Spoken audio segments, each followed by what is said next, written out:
낭만적 연애와 그 후의 일상. 알랭 드 보통. 결혼의 시작은 청혼이 아니고 심지어 첫 만남도 아니다.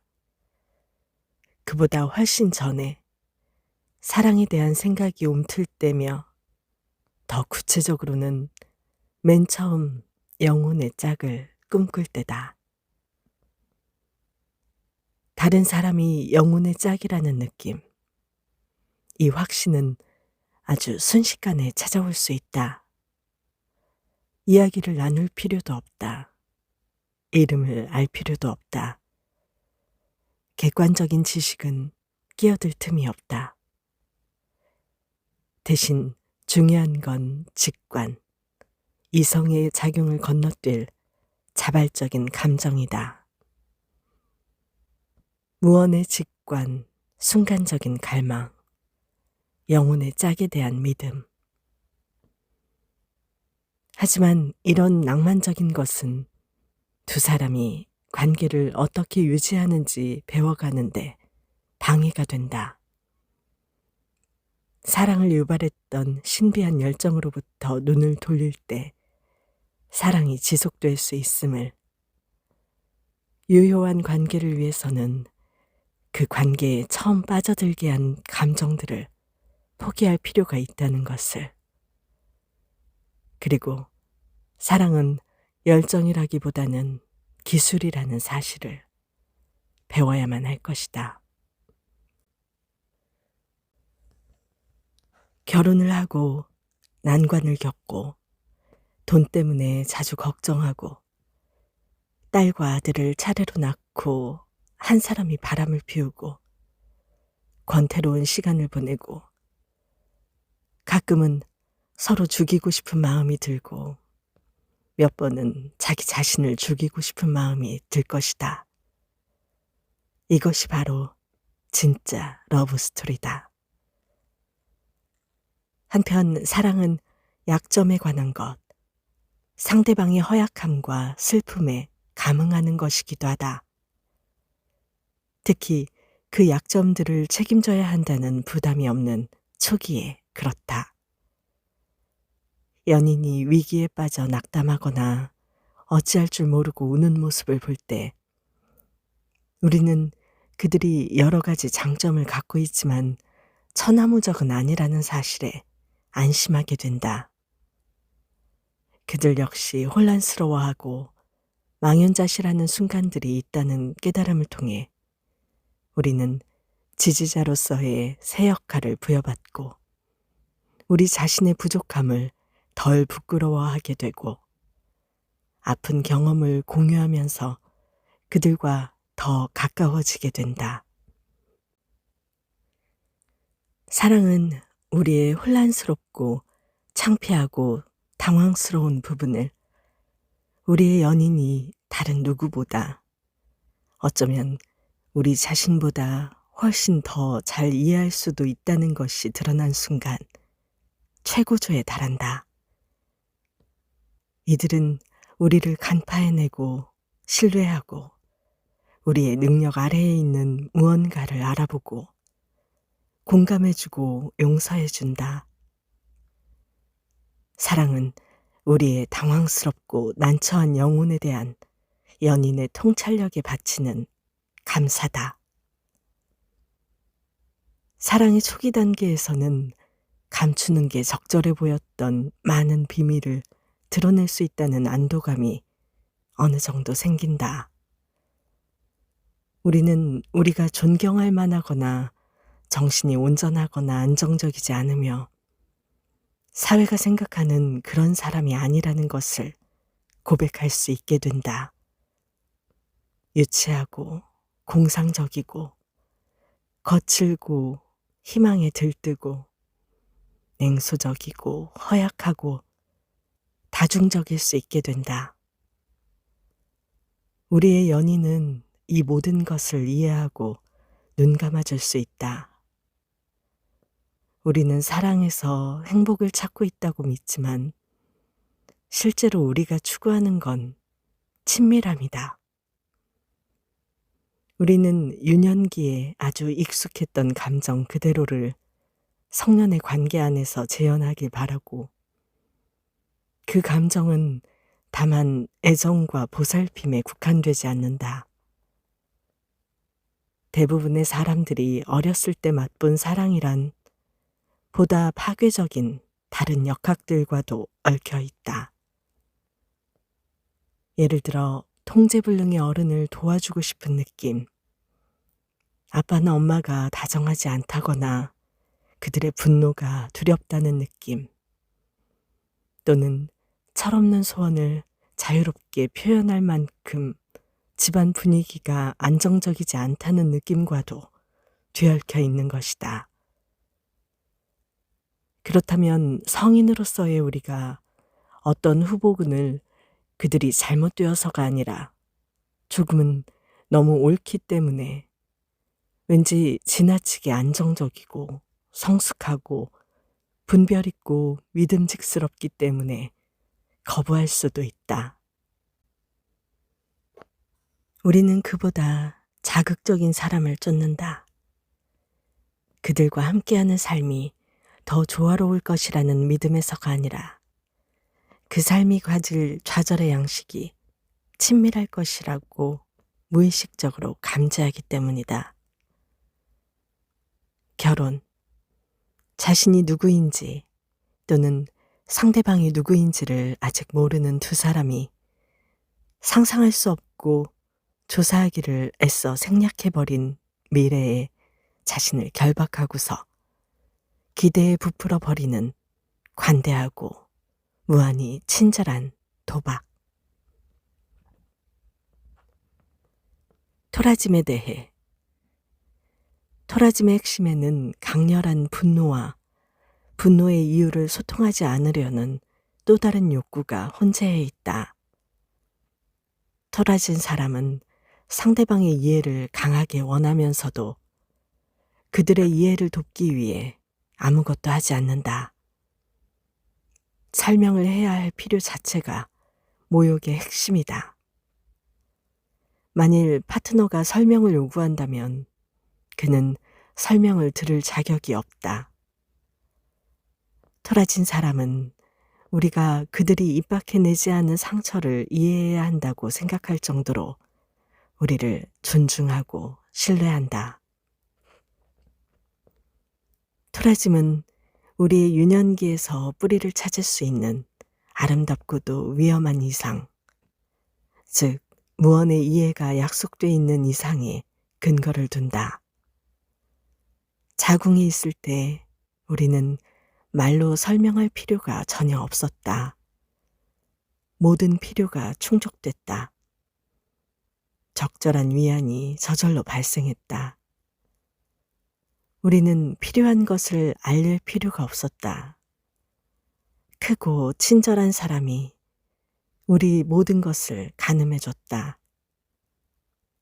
우리의 눈물, 우리의 불분명함, 우리의 혼란을 꿰뚫어보고 우리가 아직 말로 표현하지 못하는 불편함의 이유들을 찾아냈다.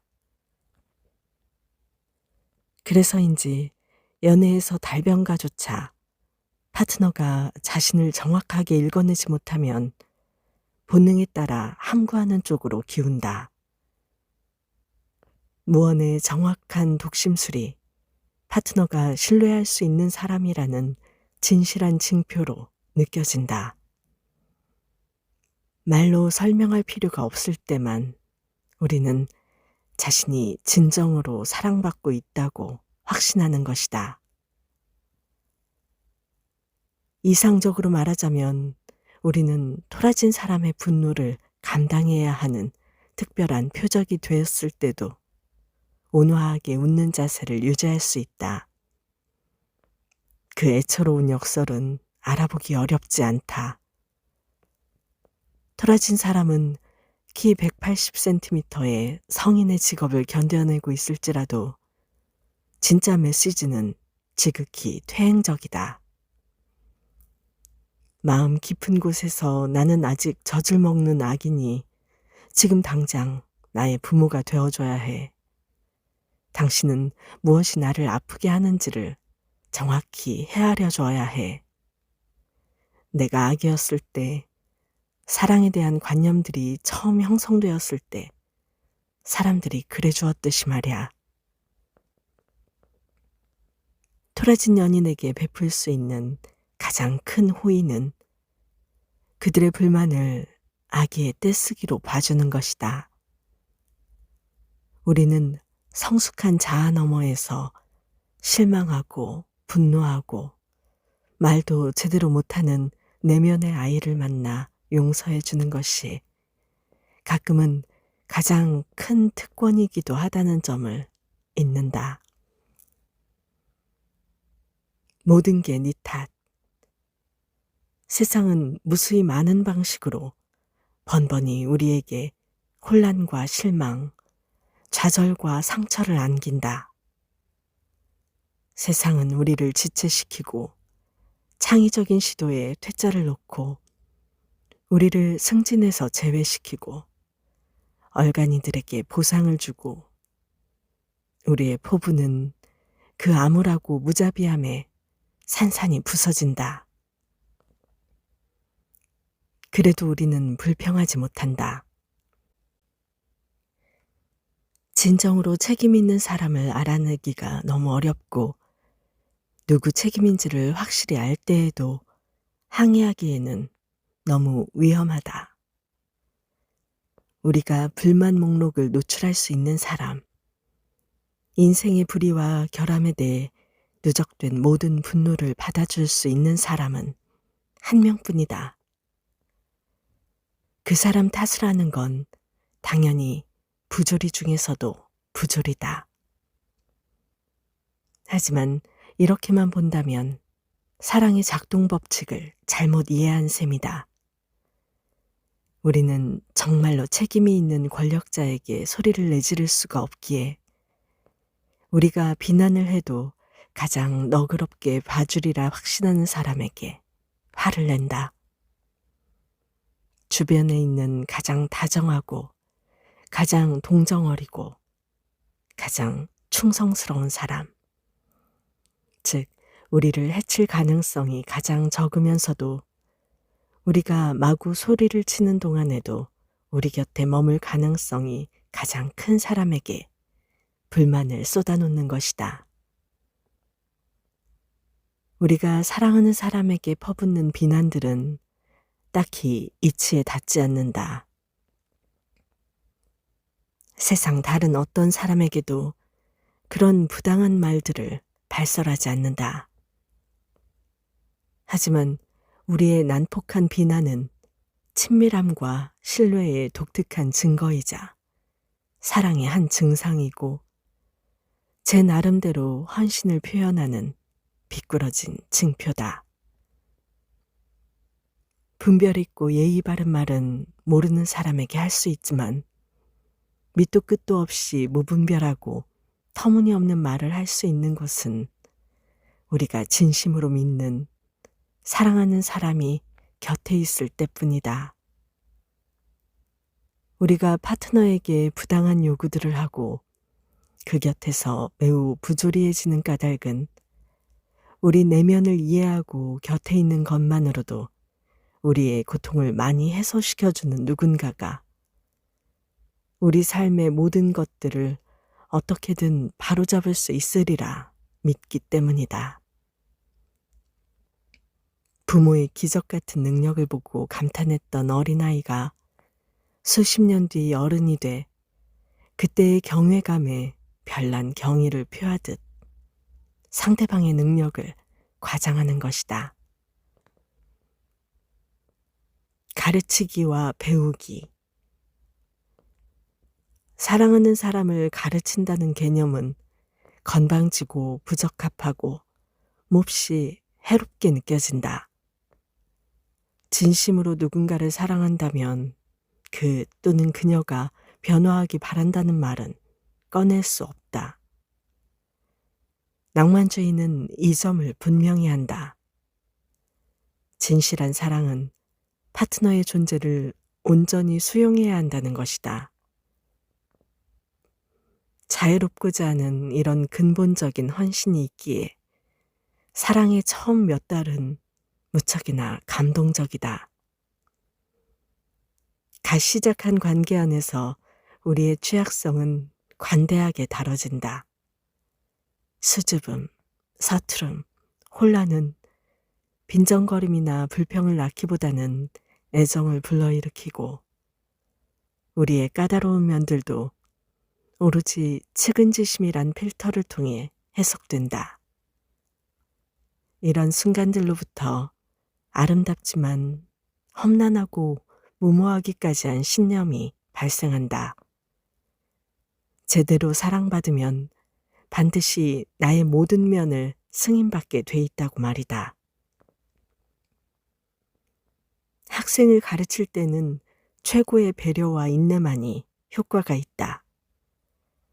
절대 목소리를 높여서는 안 되고 특별한 기질을 발휘해야 하고 수업을 할 때마다 깊이 스며들 수 있도록 시간을 충분히 줘야 하고 한 번의 부정적 평가를 끼워 넣기 위해 최소한 10번 칭찬을 해야 한다. 무엇보다 차분함을 유지해야 한다. 하지만 차분함은 항상 사랑이라는 교실 밖에서 서성인다. 이때의 학생은 단지 잠시 잠깐의 책임이 아니라 평생을 건 약속이다. 실패하면 존재가 파탄난다. 그러니 우리가 자제심을 잃고 서툴고 경솔한 말을 내뱉기 쉬운 것도 당연하다. 하지만 자존감이 꺾이고 자존심의 상처를 입고 자아가 신랄한 모욕을 감당한 결과로 더 이성적이 되거나 자신의 성격을 더 깊이 통찰하는 사람은 거의 없다.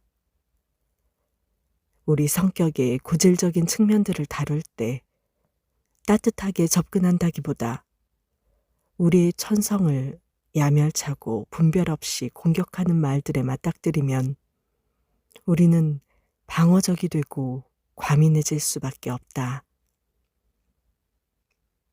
고대 그리스의 철학은 사랑과 가르침의 관계를 다른 관점으로 봤다.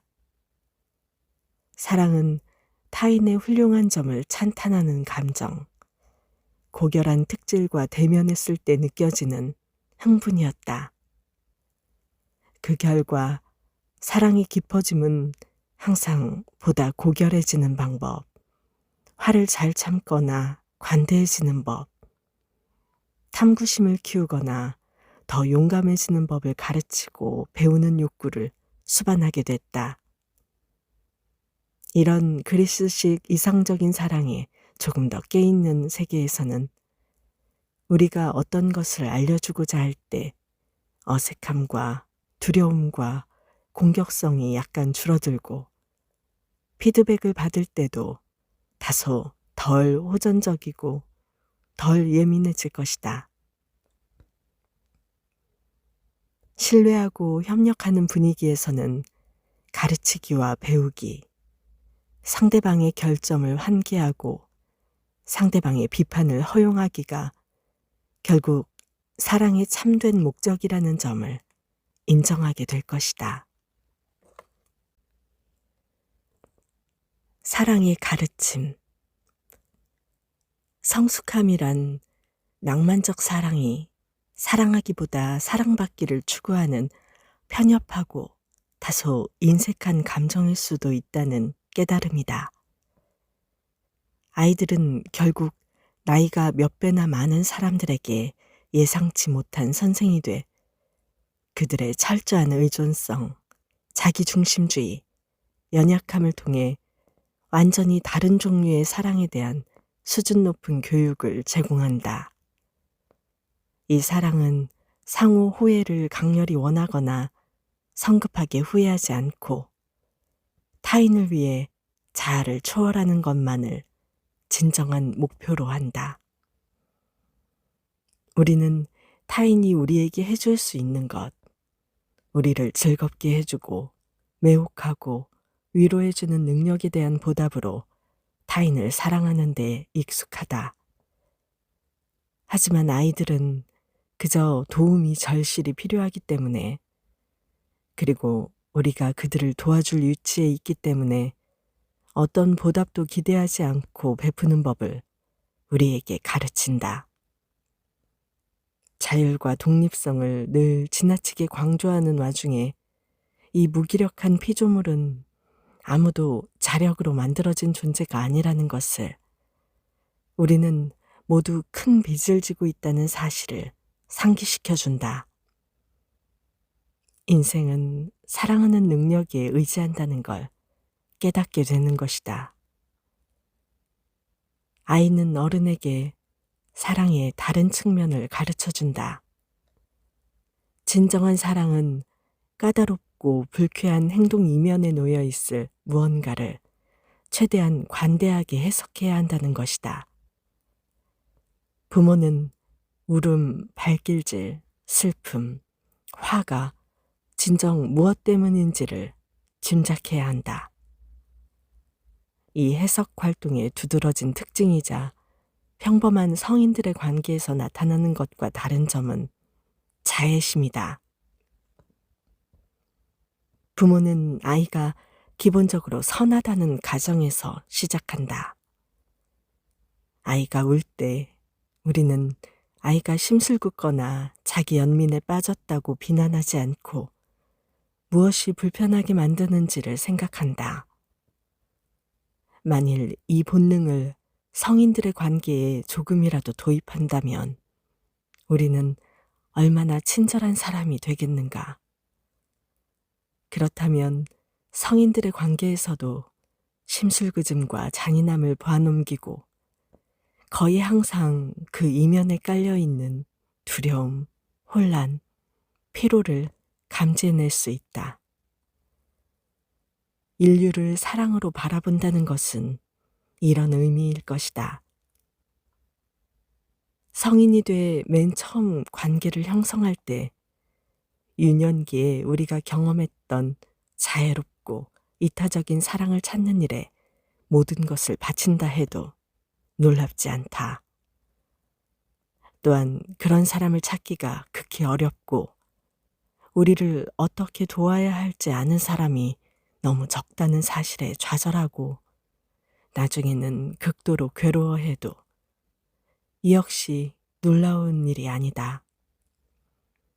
우리는 우리의 필요를 꿰뚫어 보지 못한다고 남들에게 분노하거나 비난을 퍼붓기도 하고 발작적으로 한 관계에서 다른 관계로 갈아타기도 하며 깊이가 없다고 한쪽 성 전체를 탓하기도 한다.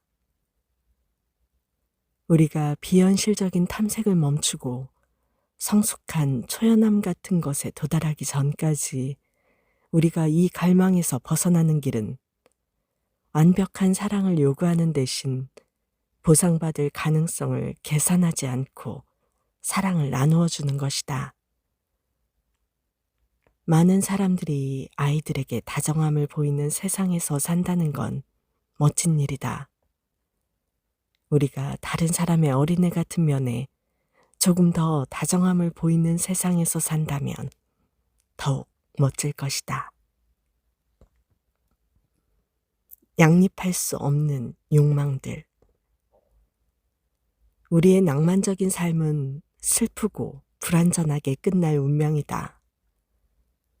우리가 강력히 정반대 방향을 가리키는 두 가지 근본적인 욕망에 따라 움직이는 존재이기 때문이다. 더 곤란하게도 우리는 이 분열에 수긍하기를 거부하고 대가 없이 어떻게든 일치점을 발견할 수 있으리라고 순진하게 소망한다. 자유사상가가 모험을 추구하며 사는 동시에 외로움과 혼란을 피할 수 있고 결혼한 낭만주의자들이 섹스와 애정, 열정과 일상을 통합시킬 수 있다고 말이다. 사랑의 열병에는 오류가 있다. 우리가 다양한 단점을 꿰뚫고 있는 현재의 파트너뿐 아니라 사람은 누구에게나 많은 시간을 함께 보낼 때 드러날 상당히 심각한 결점, 황홀했던 처음의 감정을 비웃음거리로 만들 만한 결점도 있다는 인간 본성의 중요한 진리를 잊게 한다는 것이다. 우리 눈에 정상으로 보일 수 있는 사람은 우리가 아직 깊이 알지 못하는 사람뿐이다. 사랑을 치유하는 가장 좋은 방법은 사람을 더 깊이 알아가는 것이다. 성숙함을 향해. 일상의 삶은 현실적이고 비자기성찰적인 시각을 가지게 해준다. 그 밖의 것들을 생각하기에 시간은 너무 없고 두려움은 너무 크다.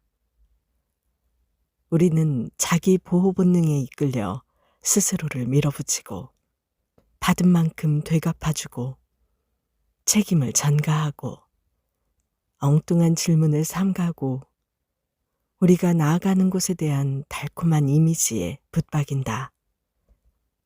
우리는 우리 자신을 지독히 편드는 수밖에 다른 도리가 없다. 이 세상에 항상 나쁘기만 한 사람은 거의 없다. 우리에게 상처를 주는 사람 스스로도 고통스럽다. 그러므로 적절한 대응은 냉소나 공격이 아니라 드문 순간이나마 우리가 할 수 있다면 사랑해주는 것뿐이다. 결혼할 준비가 되다. 옛날에는 사람이 재정적으로나 사회적으로 어떤 이정표에 도달하면 결혼할 준비가 되었다고 보았다. 집, 혼수, 자격증, 가축이나 땅을 소유하는 것 등이 그런 예였다. 그 뒤 낭만주의 사상의 영향으로 이런 실질적인 측면은 지나치게 금전을 따지고 계산하는 것으로 여겨졌고 초점이 감정적 특질로 이동했다. 올바른 감정들, 그 중에서도 특히 영혼의 짝을 만났다는 믿음, 상대방이 나를 완벽히 이해한다는 느낌, 다시는 상대 말고 다른 누구와도 잠자리를 하고 싶지 않다는 확신이 중요하다고 여겨진 것이다. 하지만 이런 낭만주의 개념들은 재난을 낳는다. 연인이 완벽하다는 선언은 우리가 그들을 이해하지 못했다는 징표에 불과할 수 있다. 어떤 사람이 우리를 상당히 실망시켰을 때 그 순간 우리는 그 사람을 알기 시작했다고 말할 수 있다. 연인뿐만 아니라 우리가 누구를 만나든 그 사람은 근본에 있어서는 불완전할 것이다. 삶의 현실은 우리의 모든 본성을 변형시킨다. 상처 없이 살아온 사람이 누가 있을까? 우리는 설명하기보다 싸우고 알려주기보다 들볶고 고민거리를 분석하기보다 초조해하고 거짓말을 하고 엉뚱한 대로 화살을 돌려 탓을 한다. 낭만적 비관주의는 한 사람이 다른 사람에게 모든 것일 수는 없다고 가정한다. 우리는 또 다른 타락한 생명체와 함께 사는 현실에 나 자신을 적응시킬 최대한 부드럽고 친절한 방법을 찾아야 한다. 사랑은 아주 든든하고 특별한 방식으로 자신이 이해되고 있다는 경험에서 시작된다. 서로의 외로운 내면을 이해하고 공동의 적을 미워하고 상당히 특화된 성적 시나리오를 함께 시도해보고 싶어 한다. 하지만 이 상황이 영원히 계속되진 않는다. 연인의 이해 능력에는 한계가 있고 우리가 언젠가 그 한계에 부딪힌다 하더라도 직무유기라 비난하지 말아야 한다. 그들은 무능했던 것이 아니다. 그들은 우리가 어떤 사람인지를 충분히 헤아릴 수 없으며 우리도 마찬가지다. 그게 정상이다. 어떤 사람도 다른 누군가를 정확히 이해하고 충분히 공감하지 못한다. 사랑은 매우 상이한 두 가지 양식인 사랑받기와 사랑하기로 이루어져 있다. 처음에는 사랑받기에 대해서만 알고 인생을 시작한다. 아주 그릇되게도 사랑받는 일이 표준처럼 보이게 된다. 아이들은 부모가 항상 온정어리고 자발적인 마음으로 그들을 위로해주고 인도해주고 즐겁게 해주고 먹여주고 씻겨주는 것처럼 느낀다. 우리는 이런 사랑의 개념을 성년까지 갖고 간다. 성인이 되었을 때 우리는 보살핌을 받고 다 받아들여지던 그 느낌을 되살리고 싶어 한다. 우리에게 필요한 것들을 예측하고 우리의 심정을 읽어내고 이타적으로 행동하고 모든 면에서 더 나아지게 해줄 연인을 마음속 은밀한 구석에서 그린다. 이건 낭만적인 것 같지만 재난의 예고다. 낭만주의 결혼관은 알맞은 사람을 찾는 것이 중요하다고 강조한다. 이는 우리의 허다한 관심사와 가치관에 공감하는 사람을 찾는 것으로 인식된다. 장기적으로 그럴 수 있는 사람은 어디에도 없다. 우리는 너무 다양하고 특이하다. 영구적인 조화는 불가능하다. 우리에게 가장 적합한 파트너는 기적처럼 모든 취향이 같은 사람이 아니라 지혜롭고 흔쾌하게 취향의 차이를 협의할 수 있는 그런 사람이다.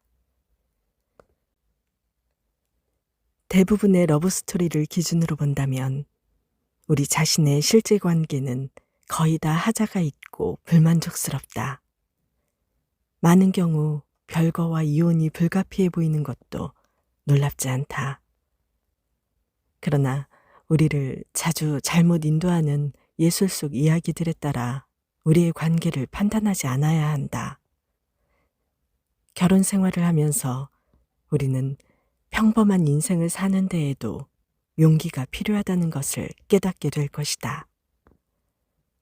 불안에 극복하지 않을 용기, 좌절에 남들을 다치게 하지 않을 용기, 세상이 부주의하게 입힌 상처를 감지하더라도 너무 분노하지 않을 용기, 미치지 않고 어떻게든 적당히 인내하며 결혼 생활의 어려움들을 극복할 용기.